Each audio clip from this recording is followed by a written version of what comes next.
Hello et bienvenue dans ce 4e épisode de ma série Et j'en pense quoi. Une série où je teste un pack Sims 4 en construisant une maison entièrement avec et où je donne mon avis sans filtre. Aujourd'hui on s'attaque à Vie Citadine, c'est un pack que j'ai depuis longtemps et qui pendant un bon moment était mon préféré pour démarrer une nouvelle partie, donc j'ai clairement un avis là-dessus et je vais tout vous dire en détail. On commence par la map de San Myshuno. Et honnêtement c'est un des points forts du pack je trouve, il y a vraiment 4 quartiers complètement différents, chacun avec sa propre identité visuelle et son ambiance. Il y a donc le quartier des arts, des épices, de la mode et des affaires, c'est vraiment varié, c'est vivant et surtout il y a des trucs qui se passent en bas de chez toi, sans temps de chargement. Pour moi c'est un des détails qui change vraiment tout dans ta façon de jouer, tu sors de ton appartement et t'es directement dans la vie du quartier. Je trouve que c'est assez rare dans les Sims 4 et c'est vraiment bien fait. Par contre, petit bémol, il y a très peu de terrain où on peut construire une vraie maison classique. C'est clairement un pack qui est fait pour la vie en appartement, pas pour la construction traditionnelle. Et justement, les appartements, c'est le cœur du pack et c'est là où ils brillent vraiment. Ce que j'aime particulièrement, c'est que quand tu débutes une partie sans beaucoup de budget, tu peux emménager dans un petit appartement tranquille et vraiment construire ta vie à partir de là. C'est un gameplay que j'adore. Avant, on pouvait pas déplacer les fenêtres quand on voulait, comme on voulait dans les appartements. C'était une vraie contrainte en construction pour moi, mais aujourd'hui c'est plus le cas, donc c'est très bien. Dans ce pack, il y a aussi l'ajout des festivals, c'est aussi un gros point positif. Chaque saison amène son lot d'événements dans les quartiers et c'est sympa à faire de temps en temps, ça donne des objectifs spontanés et ça anime vraiment la partie, ça te fait rencontrer plein de Sims, c'est super. C'est aussi le premier pack qui a introduit le télétravail. Ton Sims peut travailler depuis chez lui et tu peux lui faire ses tâches.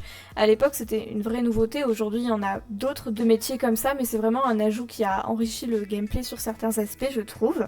Et maintenant, on va parler du mode construction. Et là, je vais être honnête avec vous, il y a plusieurs styles de meubles dans ce pack. Il y a de l'urbain, il y a de l'ultra-moderne, il y a du vieux abîmé, pauvre. Du coup, c'est très compliqué de meubler une maison entièrement avec ce pack car il n'y a rien qui va ensemble.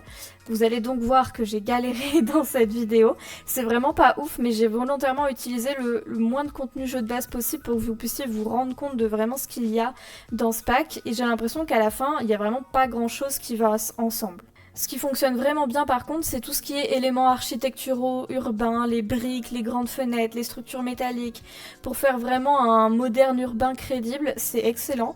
Le débugage, il est très sympa aussi quand tu veux quelque chose de plutôt citadin. Après pour la partie créer un Sims, je vais être rapide parce que j'ai pas grand chose à dire de positif dessus. Mais au début j'aimais bien. Mais honnêtement, j'ai l'impression que ça a hyper mal vieilli. Aujourd'hui, j'utilise presque plus rien du Créer un Sims de Vie Citadine. Il y a tellement d'autres packs qui proposent des tenues plus modernes et plus variées depuis que vraiment c'est pas ça la raison d'acheter ce pack en 2026 quoi. Et du coup justement, est-ce que je recommande Vie Citadine en 2026 ? Oui, mais à une condition. Je trouve qu'il faut aimer la vie en appartement et le gameplay urbain. Si tu veux construire des maisons classiques à la campagne avec plein de terrains disponibles, c'est vraiment pas le pack qu'il te faut. Mais si tu veux une map vivante, des festivals, de la vie de quartier et un gameplay riche avec des appartements, c'est un excellent pack. C'est un de ceux que je considère comme encore indispensable dans la bibliothèque Sims 4. Et pour moi personnellement, c'est souvent le premier pack que j'utilise quand je veux démarrer une nouvelle partie tranquillement sans trop de budget. Donc voilà pour cet épisode et mon avis sur le pack Vie Citadine. J'espère que ça vous a aidé à vous faire une idée dessus. Si vous voulez voir les autres épisodes de la série, le lien de la playlist est dans la description. Et dites-moi en commentaire si vous avez ce pack et ce que vous en pensez. Je suis curieuse de savoir si vous partagez mon avis ou pas du tout. Et n'oubliez pas de liker la vidéo si ça vous a plu et de vous abonner pour pas rater la suite. Ça m'aide beaucoup. Et à très vite. Ciao!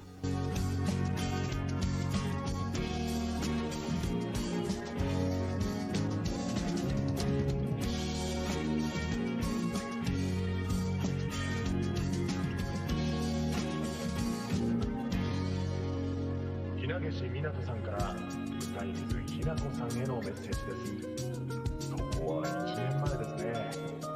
ひなこ、メリークリスマス。これからのクリスマスはずっと一緒に過ごそう。ずっと、ずっと、ずっと。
Summer breeze, warm and gentle.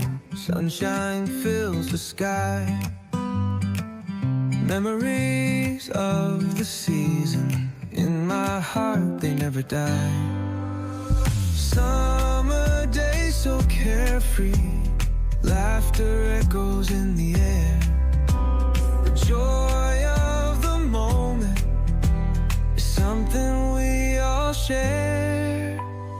Beaches and waves of paradise, building sand castles by the shore.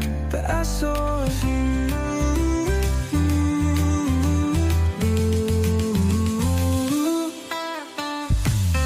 beaches and waves of paradise, building sand castles by the shore.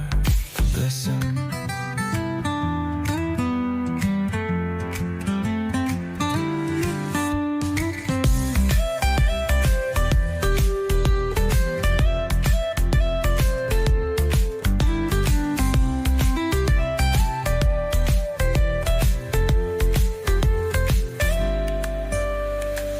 Summer breeze, warm and gentle.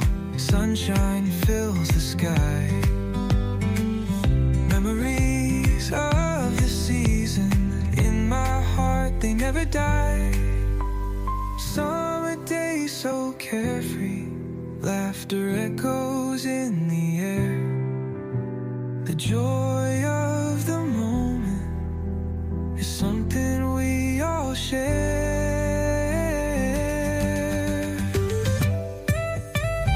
Beaches and waves of paradise, building sand castles by the shore. The S-O-M.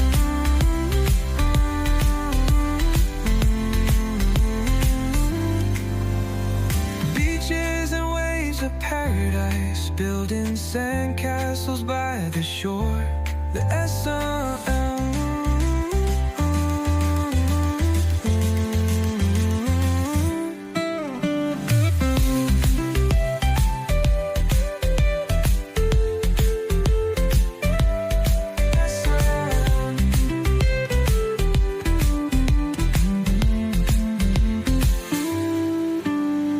Beaches and waves of paradise, building sand castles by the shore. The S-O-M.